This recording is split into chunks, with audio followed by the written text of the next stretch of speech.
Fantasy Focus Football is presented by Geico. Switch to Geico and see all the ways that you can save. It's Wednesday, May 31st. We have all of us together. Stefan is back. Good to see you again. Yeah. Thank you. So you can be honest. It's okay. No one's actually listening or watching right now. How was it being away from us for like 2.5 weeks? Notice I didn't say it's nice to be back. Okay. Asked and answered then. All right. So like on a 1 to 10 scale, who did you miss, or how much did you miss us, and who did you miss the least? Yeah, I'm just going to ignore that Wow. guy. Very diplomatic answers. Very Marshawn Lynch of you, You know right what? there, Stefan. My brain's still on vacation. Good. It I deserves cannot to be. process quickly. Yeah, okay, good. It deserves to be. We have a lot going on the show today. We're going to discuss the fallout from DeAndre Hopkins being released by the Arizona Cardinals.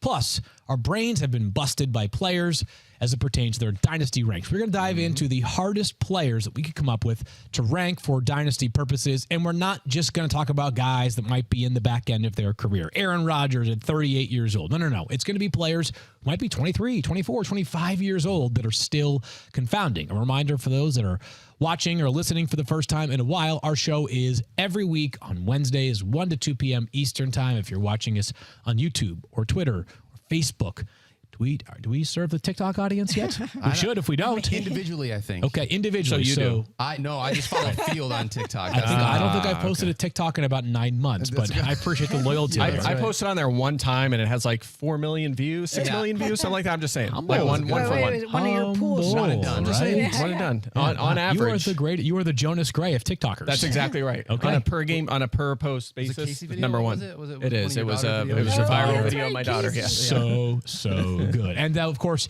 you can also join us on the YouTube chat. And by us, I mean Kyle, who's hanging out there in the YouTube chat right now. 2023 ESPN Fantasy Football is open if you want to reactivate your league and start talking smack, making trades, or anything of the sort. We're going to get to some news. What the heck are you wearing right now, Mike? Yeah. So, okay. So if you watch the pod or listen to the pod, you may remember that Daniel's birthday a few months back came around. And usually people give you gifts on your birthday, right? Right. But he came in and gave me a gift on his birthday right here on the show. I did. And, of course, Darius Slay was traded from the Lions to the Eagles not too long ago. You gave me this lovely Darius Slay Lions jersey because you don't need it anymore. You look good in it, too. Your arms look nice. And you feel thanks, man. It feels It's good. It's tight. medium. It's really tight. I'm feeling jacked in here right now. So it's misleading, but it feels feeling It's jacked. kids, Mike. So It's a kids. It is. It definitely is kids. It's tight. It's tight. So anyway, my birthday was last week. Yep. Right.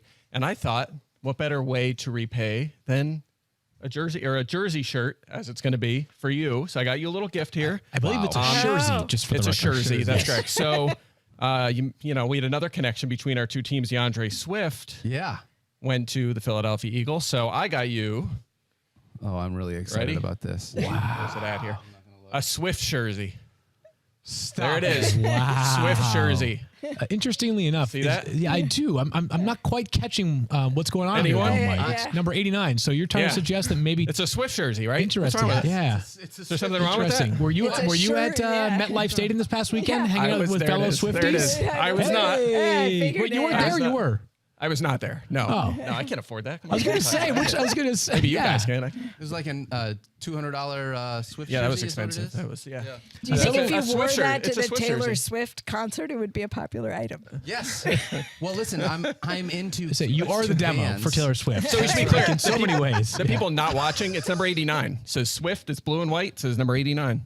Of Nothing wrong course. with this. This looks good. I think looks by great. the letter of the law, DeAndre Swift could wear number 9 in Philly, although he's actually wearing 0 instead. But that would be a nice pivot if he decided to go to 89. That's very like 1960s wide receiver of him, right? love When they it. still Yeah. wore 80s and actually wore 89. And he is wearing 0, right? He is wearing 0. Yes, he's wearing 0 with the Philadelphia But you're going Eagles. 89. So there you go. We're even, right? I That's love the it. same Totally thing. even. That's It's a basically Swift the jersey. same. It's the same thing. What's hilarious is that while Daniel could tell you like the upcoming dates for every indie rock band, Daniel doesn't like, actually "Who's know Taylor that Taylor Swift is touring right now. He's like, excuse me? Who's that? Wait, has she dropped any music recently? You probably do because you saw Aaron Rodgers at the Taylor Swift concert. That's how you know. Everyone has been at the Taylor Swift know. concert. Everyone has been posting photos. I very need to excluded. Yeah. Obviously, yeah, I got to We get have to do a live tickets. pod there? We do a live pod? I believe Taylor's actually going to join us on the pod in an okay, that upcoming makes sense. show. So Stefan, be sure you haven't to. been on the podcast since your birthday happened either, right? You just turned 29. Again. Again. It's amazing. Again. Happy birthday. Happens every But year. happy birthday to you because we haven't seen you since your birthday happened. Thank you. Yes, another trip around the sun. Yeah. Very excited. Mid-May birthdays. That's where it's at. I know. Taurus. Wow, I feel very excluded you're once a again. Gemini. Wow. Do you know that? We are just a day apart, but I'm a Taurus. He's a Gemini. So you guys are on the and cutoff we are point. oh, yeah. Does that explain a lot of things about your differences? Yes. Okay. That's why she missed me the least while she was gone. That's right. Good I say it, answer. they just All know. right.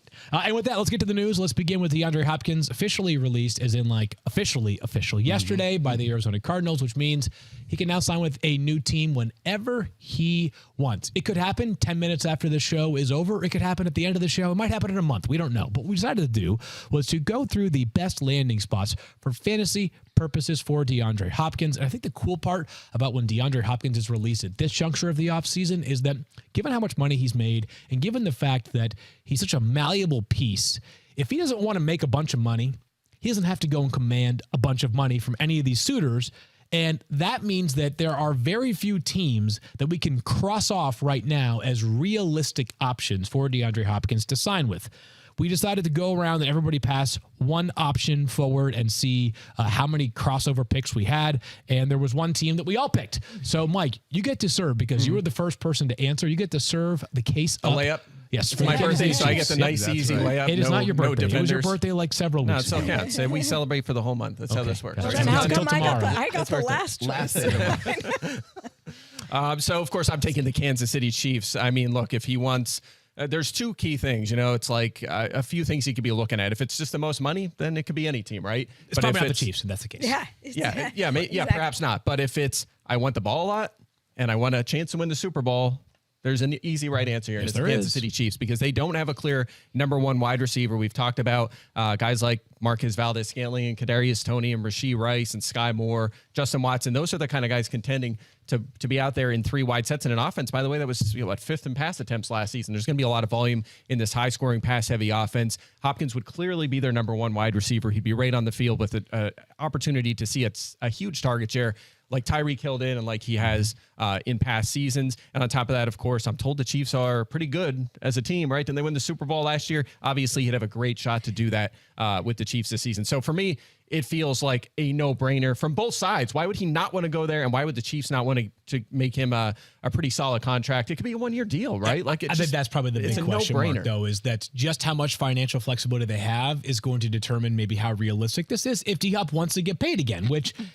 Did you hear the list of factors that he was looking for? Yeah, it's on my Great quarterback. Yeah. Okay. So, Stefania, I'll let you reveal that criteria in just a bit. But one thing that was not mentioned in that criteria was money, which is the kind of thing you don't mention until it's time to talk dollars and cents. And if he wants to make the most money, which I will never begrudge an athlete if that is his or her reality, then Kansas City is not going to be where it's at. But for every other reason, it makes so much sense.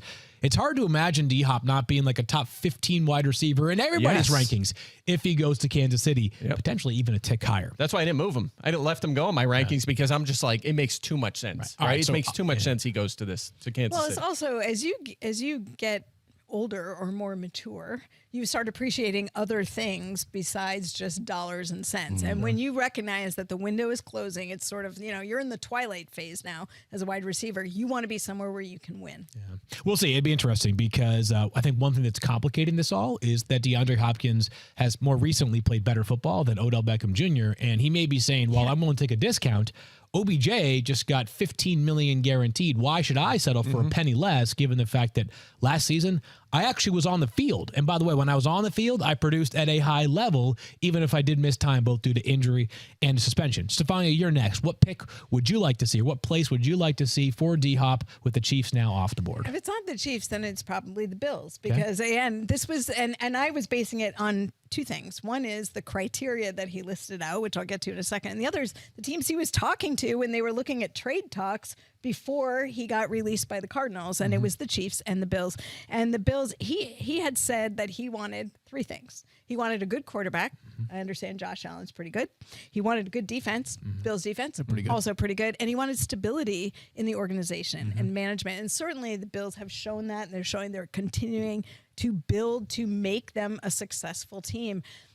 obviously they have their number one wide receiver in Stephon Diggs. And I think, you could make the argument about Gabe Davis, hit or miss, but I think there's still room for DeAndre Hopkins to open up that offense as far as a pass catcher. So money also potentially an issue with the Buffalo Bills. Yeah. But let's face it, everybody gets very creative around restructuring contracts. They have a couple veterans that they could restructure their contracts to make something more favorable for DeAndre Hopkins should they decide to bring him in. The best part would have been if he also mentioned money in that criteria, because that would have been like the football equivalent of like, so I'm looking for a house.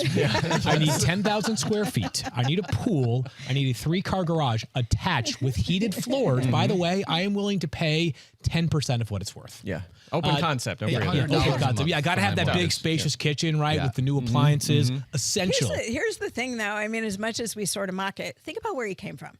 He was a Houston. He witnessed what it was like to be in an organization that was not stable, that had the worst possible problem, potentially one of the more challenging franchises in the league to be a part of. Then he goes to Arizona, and what's happening in Arizona? We see it sort of crumbling and falling apart. And now he had a quarterback who there was obviously a lot of discussion around Kyler Murray, but also coming off an ACL injury. I think it's legitimate about him wanting stability. Yeah, I mean, I certainly think that there's some real credence to it. I'm just reserving the right that, like, if he says all those things are accurate, I can also ask for those same things in 2 years after getting a big deal this time around. I would say, yeah, I get it, man. Like, wait until the next contract to be super selective and maybe rule out money as opposed to making it a primary factor. Sure. So I will reserve judgment on the money side until the contract is actually signed. What do you think, Daniel, for a landing spot? I thought this was interesting because Stefania just brought up the Houston Texans. What about going to an organization that desperately needs their plan to work out in the Cleveland Browns, because that is a front office that has put a ton of money into their plan around Deshaun Watson. And oh, by the way, I've played with that quarterback before. I've played with that guy before. So what about him going to Cleveland to be able to help make sure that that plan and everything that they did works out in the way that they had talked about? Obviously, they want him to be able to throw the football a little bit more. He's got Amari Cooper there, but the options after that number one pass catcher, I mean, you're talking David Njoku, Donovan Peoples-Jones, and it's just not the same. So to have Deshaun Watson, who we've already seen be good with DeAndre Hopkins, I think that that's at least a spot where you could look at, because that's an organization, like I've already said 2 other times, that needs their plan to work out. Otherwise, they are all in trouble. Excuse me. By the way, the D-Hop, Deshaun Watson bromance very much evident by Watson's comments yesterday when he was talking about how he would love to have DeAndre Hopkins back with him in Cleveland, a team that's about to pick up about $11 million in cap space. I don't want to get too far into the weeds unless we have a drop, which we need to include at some point. We need like a nerd drop, and we talk about the salary cap at some point here on the show, because the Browns, because of prior post-June 1 designated releases, are about to get a whole bunch more money. Cleveland, a team that Daniel is right. They need to win this year. Deshaun Watson's not going anywhere. I don't like to call coaches hot seat candidates in late May, but if you're Kevin Stefanski and you come off of a disappointing season and follow that up with another disappointing season, I think we can all safely assume that will be an organization that we would say, is it time for a change? Yep. Stefania mentioned the criteria, also mentioned recently by DeAndre Hopkins himself on the I Am Athlete pod with some of the quarterbacks he'd love to play with. Patrick Mahomes, Josh Allen, Jalen Hurts, amongst those quarterbacks. Going on a limb. I was going to say, much like me, I would love to play with those quarterbacks as well. I don't think that Mac Jones is I think we all know Mac Jones is not at the level of those quarterbacks as of yet. But what I do think about DeAndre Hopkins is that, and maybe this is because this is the only reality we've known for him, he is at his best when he is clearly the number one option in the passing game for his team, which, by the way, has basically been his entire career. If he goes to Kansas City, while he would be obviously wide receiver 1, he would be a little bit offset by Travis Kelce. If he goes to Buffalo, like we just discussed, a little bit offset by Stephon Diggs. If he goes to New England, there ain't no two ways about it. He's the best player on that roster amongst the pass catchers right away. This is a team that, as of right now, the Patriots' highest ranked wide receiver in our collective rankings is Juju Smith-Schuster. They have not had a 1,000-yard receiver since 2019. Julian Edelman back in 2009. That's 4 seasons ago. So for a team that I think, even though the Patriots have a lot of things on defense going for them, the offense has to be better because it can't be worse than last year, in an AFC East that is just loaded, this would be their best shot to kind of reassert themselves into the mix. And for D-Hop, well, I get it. Mac Jones, not as established as the quarterbacks that we have discussed up to this point. If he wants the chance to be the guy, New England would represent that. And as far as fantasy is concerned, if he goes there, I think he would, again, be right around that top 15 or 18 wide receivers in our initial rankings right after the signing. The Patriots in pretty good cap space health right now as well, so they might be able to offer more than a team like the Chiefs, who at this very moment, and things can change, this very moment are definitely very tight up against the cap. That's an interesting one for sure, because let me ask you this. Let's say they signed DeAndre Hopkins today. Where do they rank in the AFC East? Not just the AFC East. Probably still fourth. Maybe. They're probably still the fourth best team. But let me ask you this, though. Is relative to other teams that are ranked fourth in their respective divisions right now in our preseason prognostications, like whoever you think is the bottom dweller of the NFC East, like it would, I'm assuming the Commanders, right? Like absolutely. It would take a lot of crazy things to happen for them to finish above like both Dallas and Philadelphia, right? Like the Patriots may be fourth, but if you plunk them down in the NFC South, where would they rank for you? Maybe first. Probably first, right? Probably, like, I get it. To the Saints, maybe. They may be fourth, but it's like not all fourth place teams are created equally, right? So I think they'd be a respectable team this year. I think they're going to be respectable either way. That's fair. I just think if you're really looking at a championship, unless the money is substantially different, which maybe it will be, it's got to be the Chiefs if there's an offer on the table. Like it just feels like. Well, but we don't know that his criteria is like every player is going to say I want to win.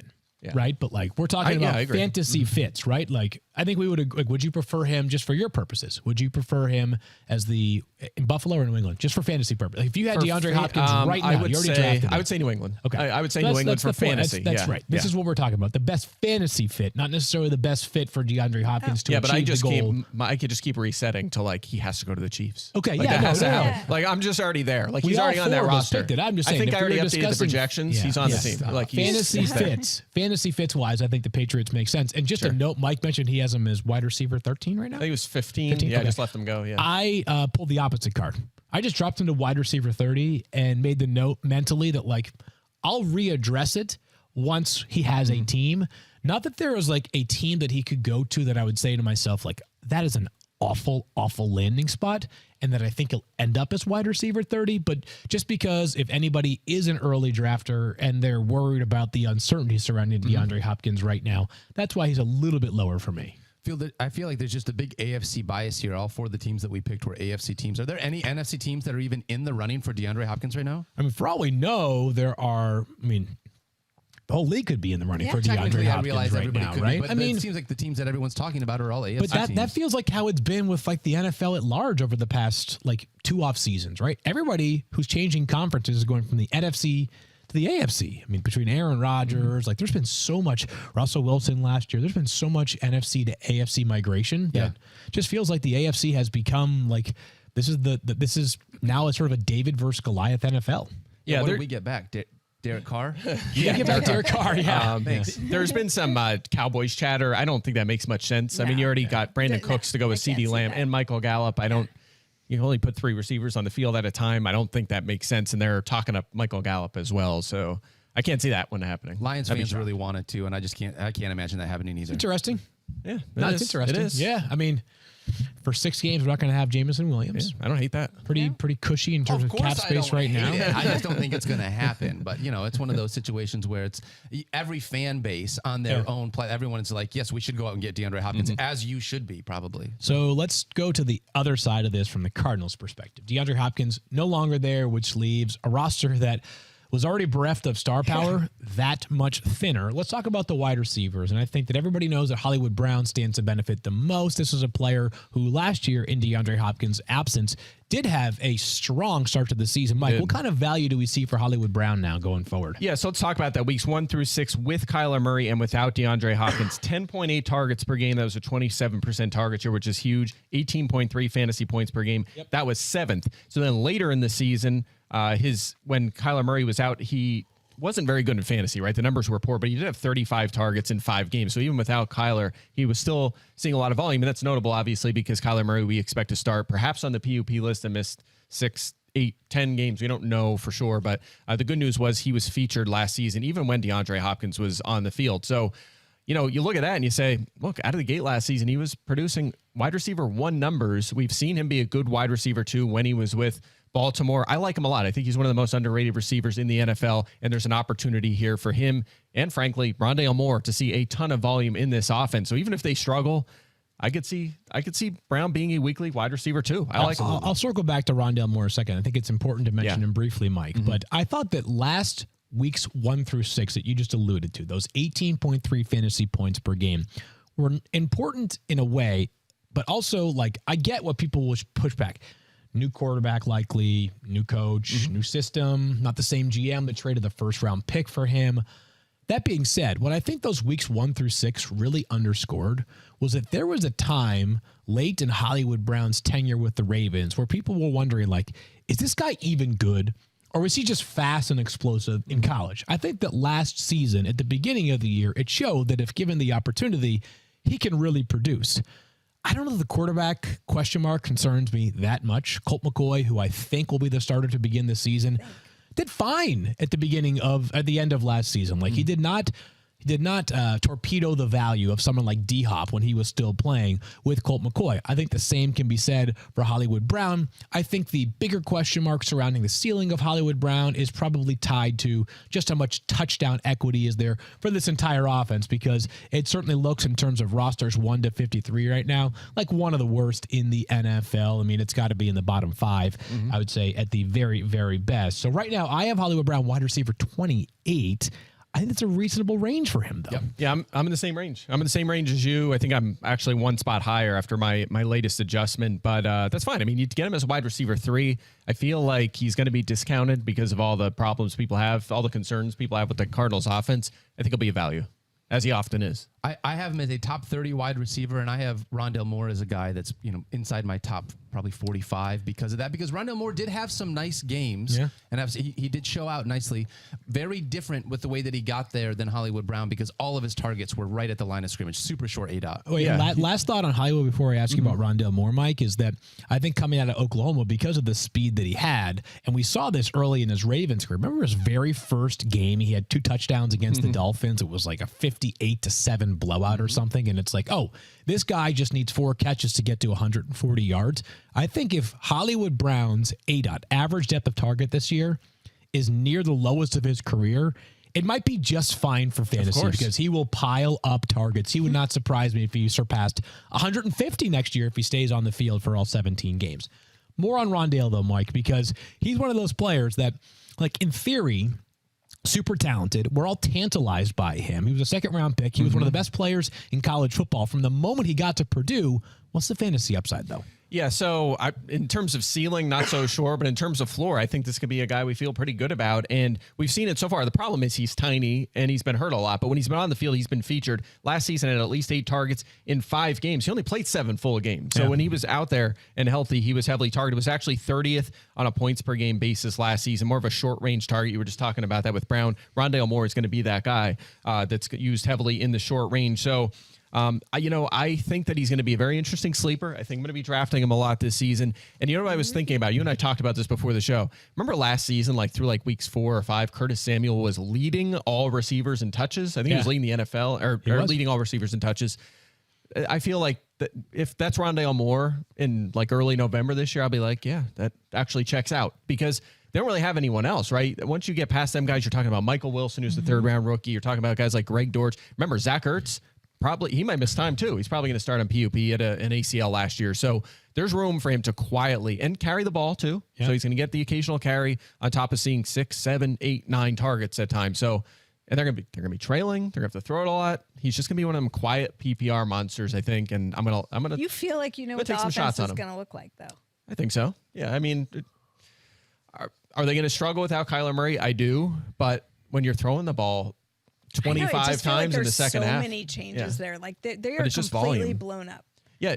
I mean, look, he's not going to score touchdowns anyway at his size. He's never going to be a big touchdown guy. Yeah. Just one of them guys that's going to quietly soak up catches in the short range and just be a sneaky PPR guy that's like, he's 26 in fantasy points and through week 8, like he's he's going to sneak up on you, but I think there's some value there. Totally with you. Let's go from Arizona to Las Vegas, where it's interesting. Like, I don't exactly know what the lead is as it pertains to Jimmy Garoppolo, because there's been a lot of recent reporting. To me, the most notable headline was that last week, when the Raiders were on the field for OTAs with the media available, Jimmy Garoppolo was not seen. And there was later reporting, excuse me, I believe from The Athletic initially, that he was not expected to be ready until potentially the start of training camp. So, Stefania, let's get to the expository here. What more do we know about this foot issue plaguing Jimmy G?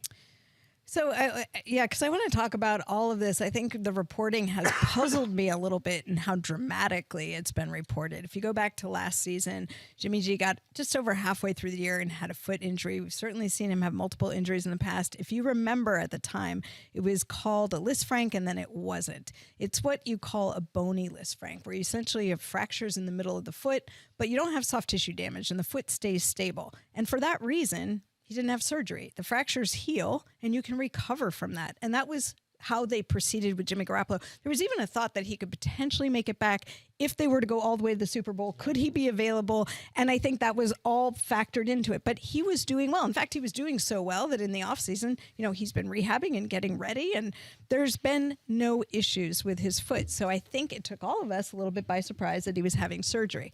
But let me talk to you about what happens when a player switches teams.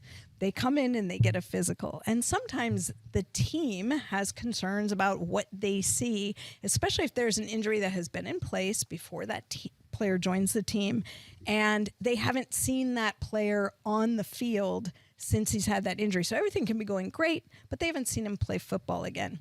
And they must have seen something in their pre-signing reviews that gave them concern about how those fractures were healing, right? And I heard Dan Graziano on one of our shows reporting about they actually did surgery to put some hardware in at the base of the second metatarsal, essentially part of the midfoot. That tells me that somebody in the Raiders decided they wanted to shore up where that injury was, so they felt more confident about his foot going into the season. I think it's important to note, Jimmy wasn't having any problems. This is something that sounds like was a team decision because they didn't want to deal with the potential for a problem during the year. He is essentially on track to start when the season begins. It's a 12-week recovery. We're about 6 weeks into it. So I fully expect Jimmy to be there and be ready to go. And full stop, end of sentence. Also, a waiver claim for a body part is very common in the NFL. When you have things like this happen where they say, you know what, we'll take you on, but except for that foot. So we want you to sign a waiver for the foot. So if something happens to that foot, we're not responsible. But if he injures his shoulder, his knee, and anything else, that falls under the purview of the team. So the waiver to me is not abnormal. It's a little unusual in the quarterback, and I think that's why it's getting so much attention. The foot, I think, is fine, barring a surprise. I expect him to be ready to go. But the Raiders have given themselves with this signing an out so that they do not have to pay him if there's a problem with his foot and he can't be available. The team's always going to protect itself in the event that worst case scenario hits. I wouldn't read too much more into the injury waiver than what Stefania just said, and the fact that if Jimmy Garoppolo is on the beach this summer and missteps and that foot gets from where it goes from where it is now to worse than it's ever been, well, he's probably going to regret that because he may be out of a job. But the headline should be that the Raiders knew this and that there is an expectation that Jimmy G is going to be available, if not for the start of the season, then very soon thereafter.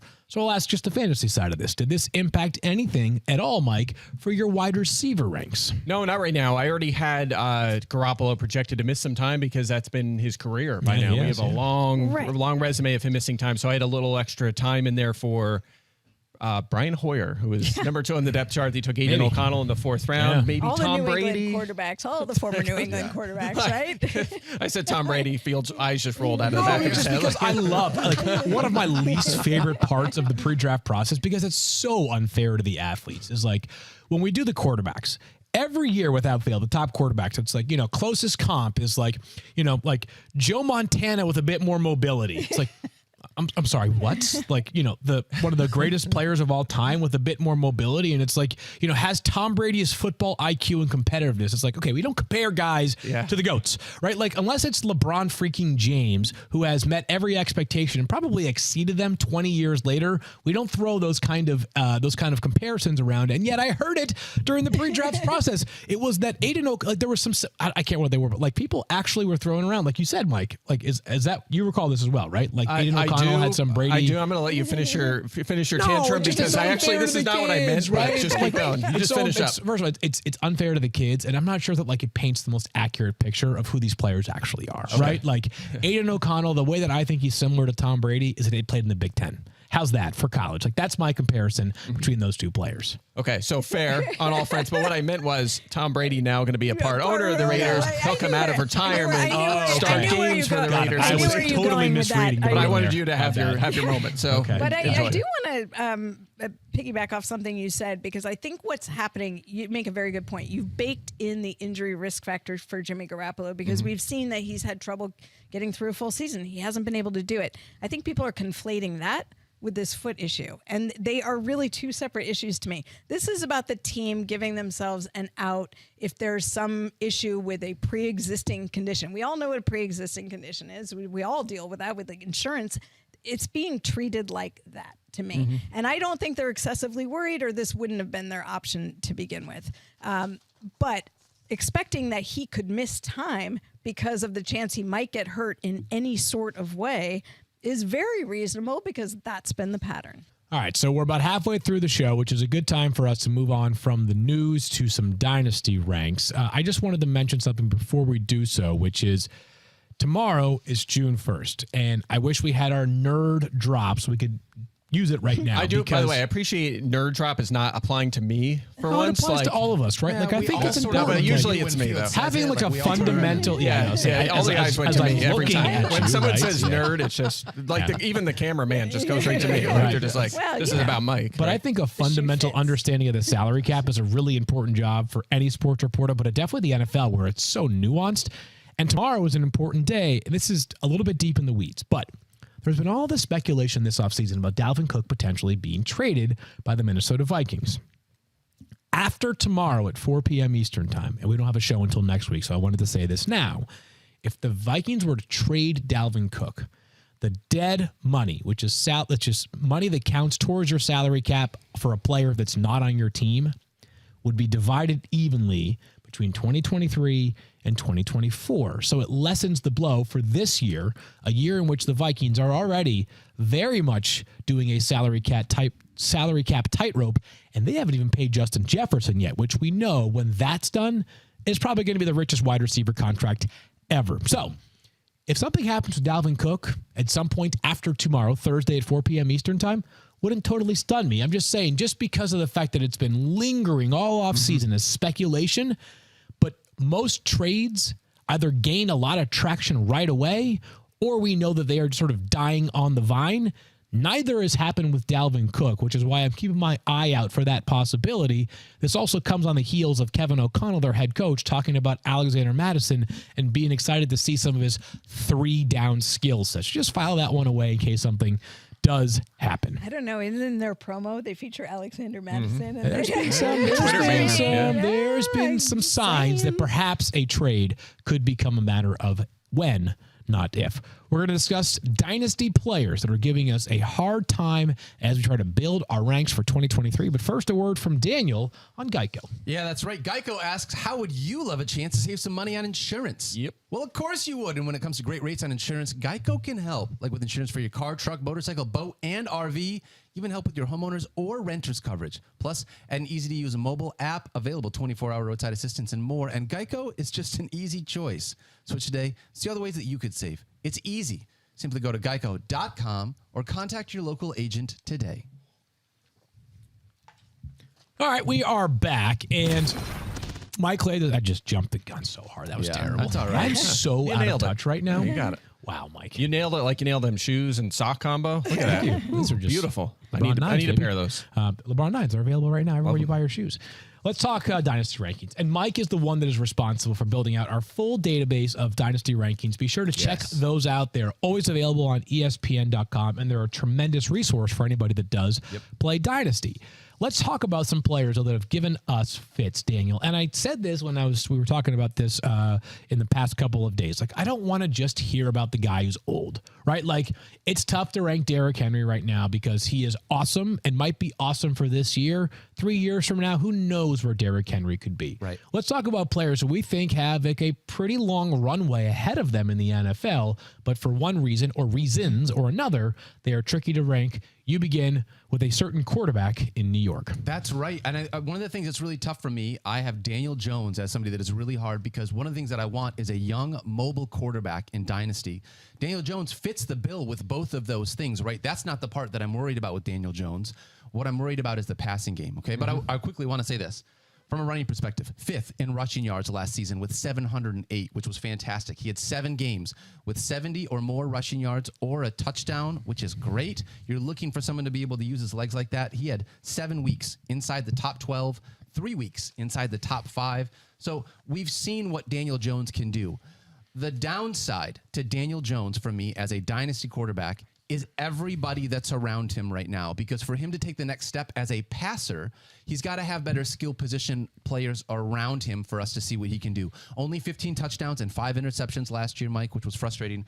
But when you look at the guys he's playing with, Isaiah Hodgins, Darius Slayton, Paris Campbell, Wan'Dale Robinson, Jalen Hyatt, Sterling Shepard, Jamison Crowder, and then basically the 2 good guys, which is Saquon and Darren Waller. Yeah. There's that cupboard is just so bare. I want to see him take the next step as a passer in order for a dynasty perspective to feel like he can continue this because I don't want to see him using his legs. He's not going to use his legs for the next 10 years this way. So can he do more with his arm? Yeah, that's really a question, right? What is his ceiling? Is this a guy that's going to add a lot of value with his legs and be a fringe QB1 long term? Or is it a guy who we haven't seen a ceiling as a passer yet because of what's been around him? The Giants dead last in passing touchdowns over the last 3 seasons. Could they be a team that sneaks into the Hopkins sweepstakes and kind of changes the outlook here on Daniel Jones? But you're right. I'm with you. Add an 8th wide receiver to the room. Well, you need a clearly. That's what they you have 8 number 3s or 2s, right? You don't have a 1, right? So their 1 is not going to. They've got that's a question. Diminutive group of pass catchers as well there, other than Darren Waller. All those wide receivers you mentioned, many of them were like 4 or 5 guys who were slot guys, right? Like that's been where they have thrived during the apex of their career, whether old or young. My first player is Rashod Bateman. And let's talk about age, 23 years old, right? A guy should have a long career ahead of him. He was a first-round pick just 2 years ago, and we were all thrilled for the prospect of Rashod Bateman joining Lamar Jackson, feeling like maybe he had finally gotten that wide receiver 1 that he had been longing for. And in just 2 years since then, all of a sudden he might be wide receiver 3 on his own team, except for the fact that last week, when asked about Rashod Bateman, Lamar Jackson referred to him as wide receiver 1 as the guy. Like, and maybe that's just the fact that he has been around Rashod Bateman for 2 additional years compared to Odell Beckham Jr. and Zay Flowers. But in the small sample size that we have seen from Rashod Bateman, because injuries have been a problem for him, both during the pre-draft process and also in his first 2 seasons of the NFL, he has had some moments that reminded you of why he was such a good player, both at Minnesota and in moments during his Ravens tenure. Last season, he had only 15 catches, 19 yards per catch. Even if you take away that 175-yard touchdown, it reduces down to 15 yards per catch. So he's got some big play upside. He has a quarterback that could be one of the very best in the NFL again this season. And all of a sudden, he's a forgotten man. I don't exactly know what I expect from Rashod Bateman this year, but if he was the wide receiver 1 for the Ravens, I wouldn't be stunned.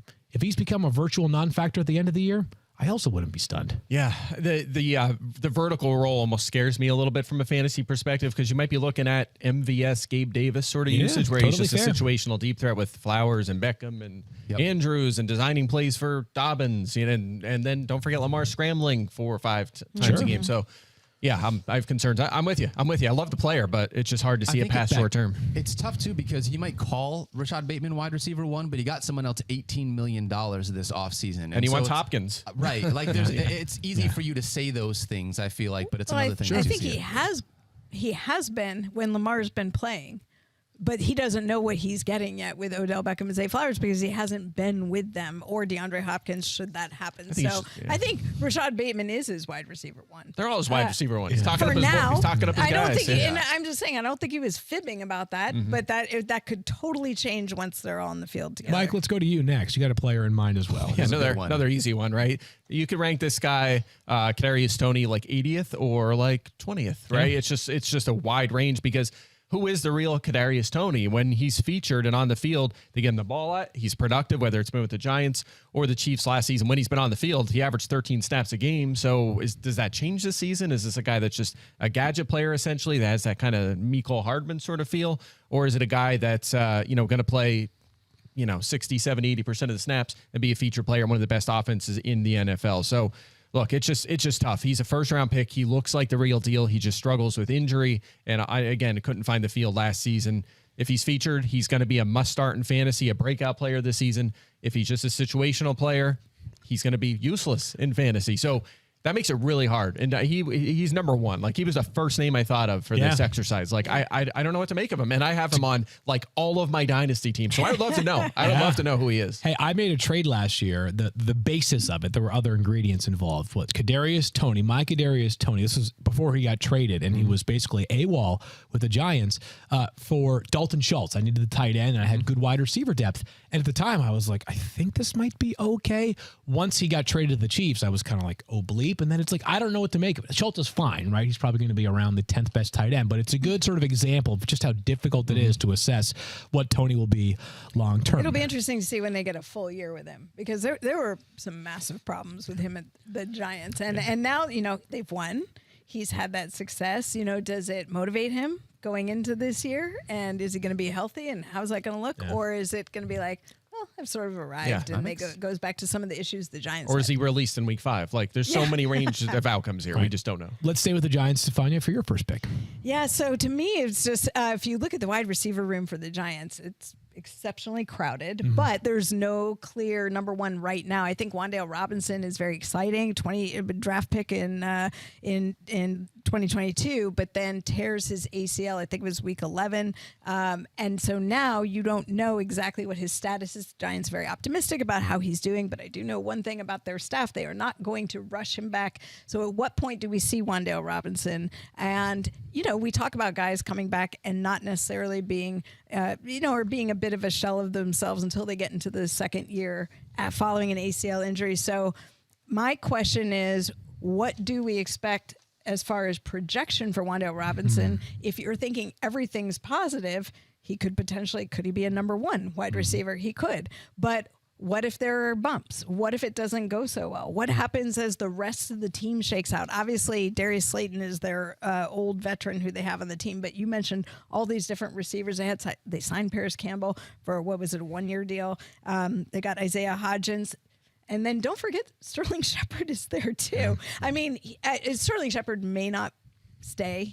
They're doing the right thing, and he's rehabbing with them. Remember, he had the ACL and the Achilles tear back to back, just a horrible situation. And at least he's getting through the rehab point, but I don't know that he'll even exist. But to me, it was really about the balance in the wide receiver room and not knowing how to project, not just for this year, Wan'Dale Robinson, but what are we going to be thinking about him if this year is a bit of a lost cause? Yeah, I'm probably a bit more lukewarm in general, only because I don't think he's like a blue chip prospect. I think he's a solid young wide receiver prospect, but profiles obviously as a slot receiver where touchdown upside is limited. So it's a tricky one, though, because that room is so crowded. Like, he might play every snap if he's healthy, or he might play 25% because there are so many bodies there. Daniel, of course, close to home here for you with Jameson Williams. Yeah, this one really hurts because Jameson Williams, Mike, we talk about this. You love those first-round wide receivers, right? Jameson Williams came in with a ton of pedigree to a Lions offense that needed a deep threat. They had Amon-Ra St. Brown that worked out so well, but looking for someone to be able to take the top off the defense.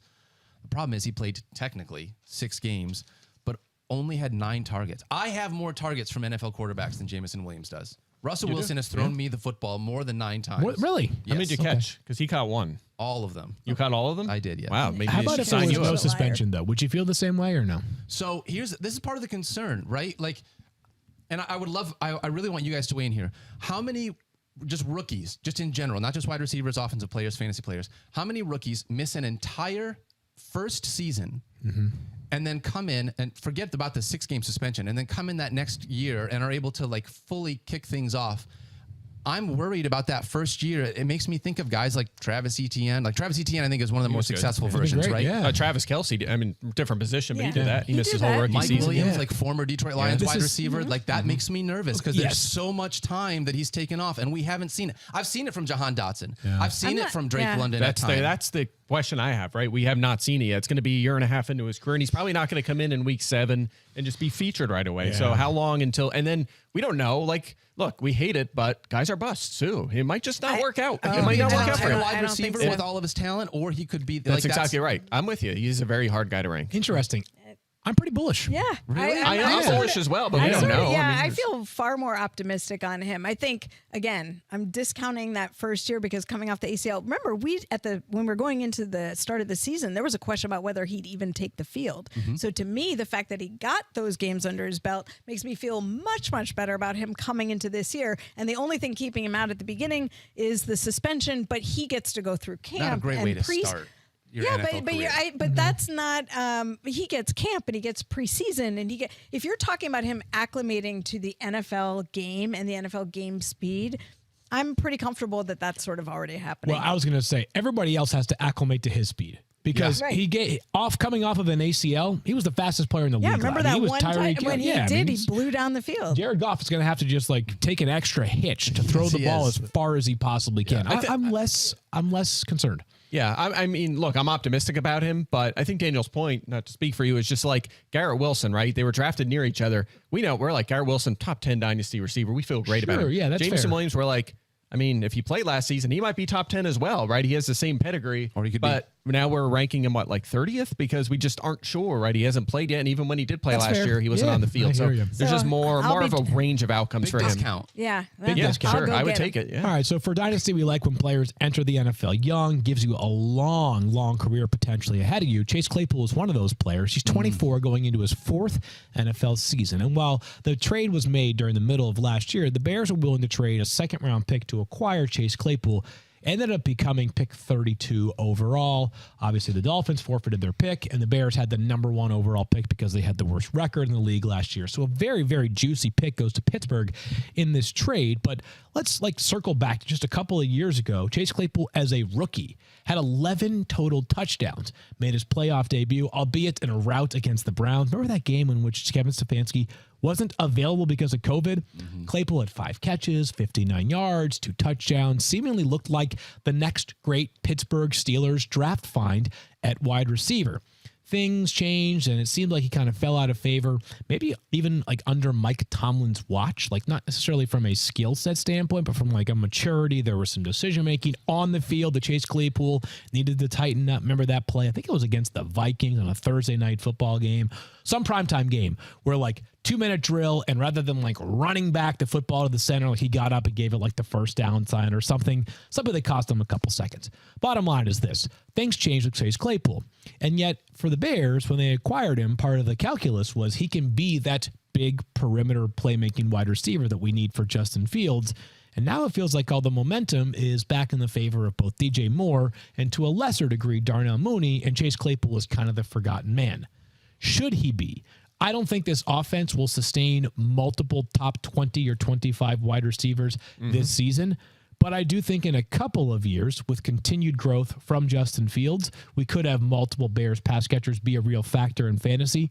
Will Chase Claypool be one of them or not? Yeah, Fields is kind of on the Jalen Hurts path, and if he can make that leap and they throw the ball more, maybe. But that's like the ceiling, right? That's like the ceiling. It's gonna be really tough with DJ Moore there and Mooney. Don't forget Cole Kmet, the running game, the scrambles from Fields. There's a lot of roadblocks here for Claypool, so I get your concern. Let's rip through a couple more wide receivers, then we'll talk about some running backs to wrap up the show. I'm going to go with Treylon Burks, and I'll make it quick here. He's 23, 18th overall pick just a year ago, and he had a couple of moments last year. He had 7 catches for 111 yards, followed that up a week later with 4 for 70, then got hurt after a 25-yard touchdown catch.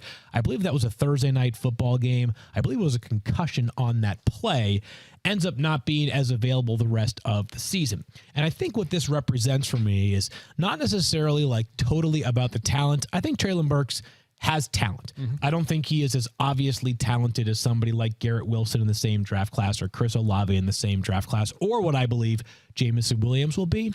But I think that Treylon Burks threads this weird, interesting needle right now where he's got a good enough quarterback in Ryan Tannehill who might be there for just one more season, or he might be there for the next few seasons. And Tennessee is a team that might be good enough to win like 7, 8, or 9 games this year, especially because of the division they play in that has both Houston and Indianapolis still very much on the come up, where it's like, I don't think that the future for Treylon Burks is one more year with Ryan Tannehill and then his wagon is hitched to Caleb Williams. And you're like, okay, baby, showtime Tennessee Titans.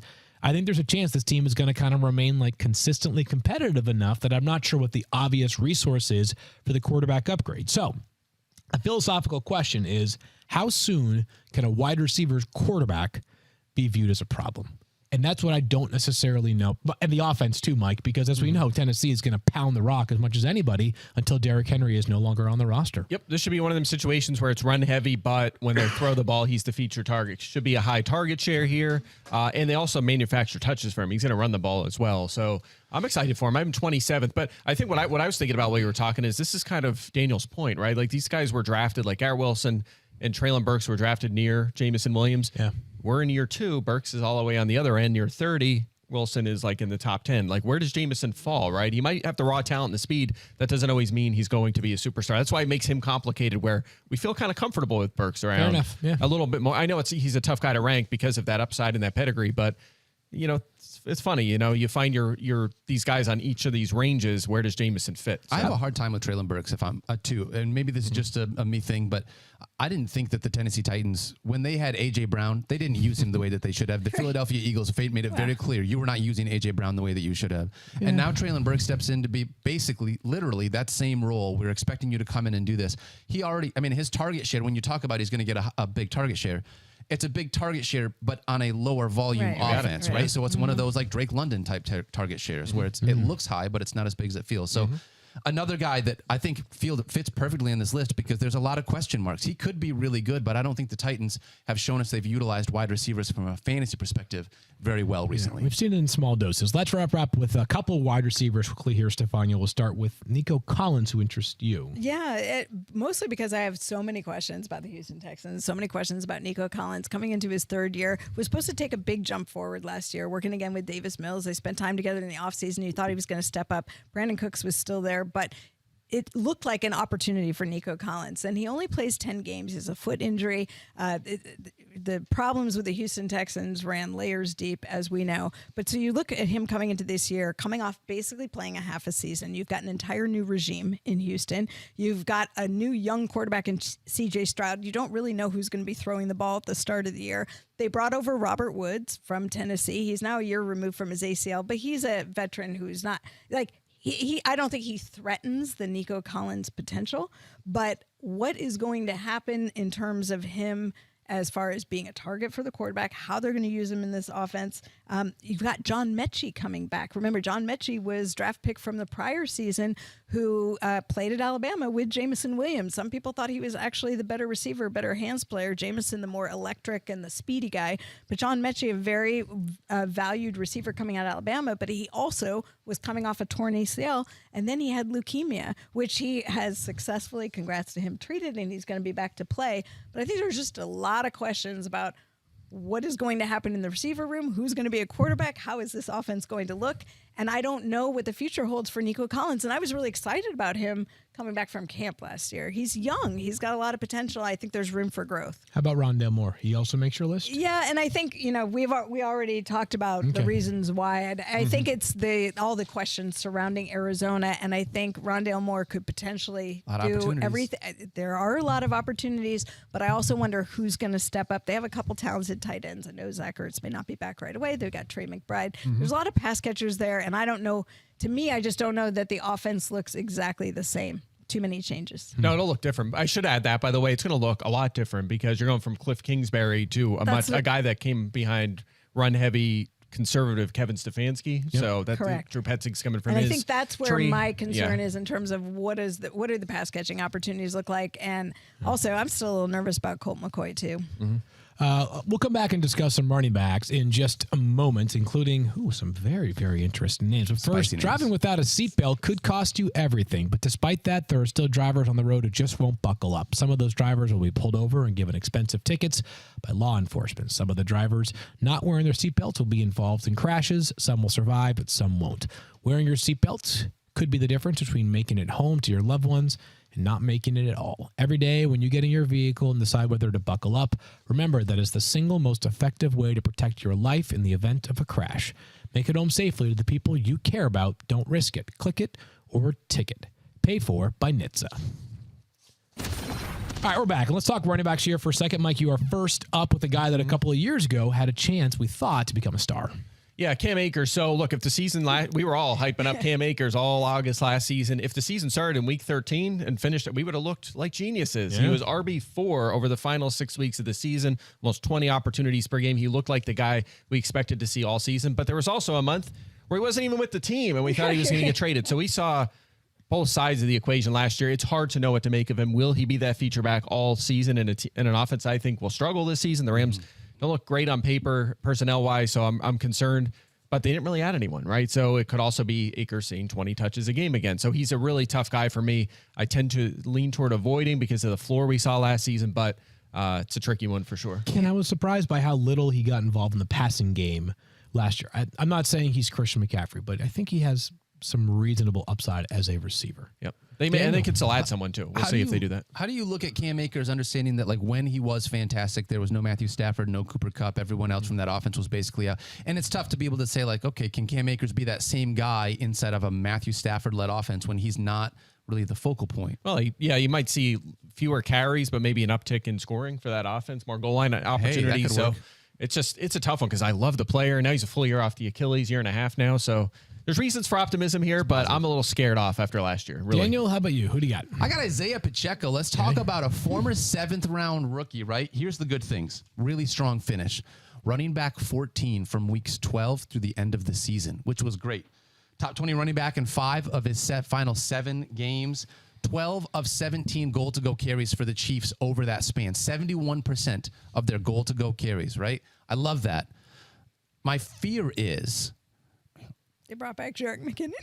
He doesn't catch passes. They brought back Jerick McKinnon. Yeah. And in spite of how good he looked down the stretch, because it took him a while to get going, in part because he was a freaking 7th-round draft pick. They weren't trying to like rush him out there. They still had CEH. They wanted CEH to work out. But I feel like, and I know that this guy got hurt, but I feel like I have a little bit of worry around this being a James Robinson type thing where regardless of how well he does, there's not a huge investment in him there. It's for them to be able to decide they want to move on from Isiah Pacheco. He doesn't catch passes. They brought in Jerick McKinnon from that perspective. The Chiefs, while they score a ton of points since Mahomes entered the league, they've scored more points than any other team, but it's usually through the air. Is there an opportunity for him to be able to find this role that we have all been begging for within this Chiefs offense, where he could be a top 20 running back because he can get double-digit touchdowns because of some goal line work and because of all the things that are going on there? It just makes me nervous because I love the kid, but I didn't see it super, like a really long sample size, and I think that there's a lot of things technically pointing against him when you look at the other factors on the team. I'll pick a player who has some similarities in the sense that like he plays for an offense that you'd say to yourself, if he's the starter in that offense, there must be value, right? Not so sure. That's James Cook for the Buffalo Bills. And some of the limiting factors for the Bills running backs is that Josh Allen is actually their best running back as it pertains to goal line opportunities. Even though the Bills are saying they're going to pull things back a little bit this year in terms of Josh Allen's running, they also added Damian Harris and Latavius Murray. I'm not sure either one of those guys is going to be a major factor for Buffalo this year. I certainly think Harris has a better chance than Murray to be that big-time factor for them, but that probably limits the goal line upside for James Cook as well. And while I think he's a good pass-catching back, how much have we really seen the Bills concentrate on throwing the ball to their back since Josh Allen became their quarterback? They tried to make a play for J.D. McKissick last offseason. Maybe that would have been the gateway to seeing more of that in the offense, but I'm just not so sure that some of the things that James Cook can do well are going to be highlighted in this offense. He's 2 years away from becoming a free agent. I'm not sure what to make of him value-wise for those next 2 seasons. I thought this was one of the most interesting picks that we had anywhere, Mike. I'll turn to you for Kenneth Walker III. Yeah, you say interesting, I say hate this one. Okay. So do you want to not do it? I mean, we were so excited for Ken Walker this season. He looked so good down the stretch last season, was an RB1, but not much involvement in the passing game. That was already a little bit of a red flag on his ceiling, a lot like Pacheco, like you just talked about, what his ceiling looks like. And then they spend a second-round pick on Zach Charbonnet, who is a more well-rounded running back, who they're already talking up as basically a co-starter. He's going to have a big role no matter what. And I'm starting to think more and more that maybe I'm even too high on Walker in my rankings, because if this is just a two-headed attack, it's going to be problematic. He's going to have a lot of down games, and his ceiling is going to be severely limited. So, and this is going to be Charbonnet. I mean, Walker's under contract for the next 3 years, Charbonnet for 4 years. This isn't going to resolve itself anytime soon unless Charbonnet is a bust. So he's tough because I love him. He's such an effective rusher. Was at college, was in the pros, but now he's just this one just stinks. Yeah, remember last year at this time it was like, hey, we just have to wait 1 year for Ken Walker III to become the man. Now the clock has been reset. 4 more Seattle years. did what they do. They were like, we are not going to rely on one running back. Ever since the Marshawn Lynch days, that is. Yeah, it's been a while. We're down about 30 seconds left here, Stefania. So quick case on Khalil Herbert. Yeah, basically, again, Khalil Herbert. Look, cut to Khalil Herbert, who's like, I'm the guy. Well, I'm not the guy. You know, it looked like he was going to be the guy, and he had was front runner of the job. Then they bring over Deontay Foreman, who is coming off the best year of his career. How can they not have Deontay Foreman looking like he's going to be the starter? And then they drafted Rashod Johnson, and I'm wondering what is the role for Khalil Herbert. He doesn't have that much wear and tear. Every time he's gotten a chance to prove himself, he's done it. But nobody's really trusting him with that volume. So to me, he's a valuable player, but where do you rank him when you don't exactly know what his role is going to be? Might be hard to have any real confidence in any of those Bears running backs right now, given the fact they're going to have 3, maybe 4, including Travis Homer, play some sort of a role. Hey, if you want more content related to Dynasty, Eric Moody has an article that's going up on ESPN.com on Thursday about players to trade away right now in Dynasty. So it may hurt you in the short term, but it's going to help you in the long term. Be sure to check out all of Eric's content on ESPN.com. For Stefania and Mike and Daniel, I am Field. We are back next week, same time, same place, topic to be determined. Maybe Mike's jersey collection. How many more do you have? I have a jerseys, not too many, but I have a lot of jerseys. Really? I start wearing them. Most coveted jersey. Mike's jersey When is collection the is pool unreal. open for business? It's open now. It's gonna be hot this I weekend. think we need a podcast at the pool. I There think we go. you might be right. Well, I'll hop in floats. I got a bunch. I do Let's need go. some floaties. I'm ready. It's Miller Lite.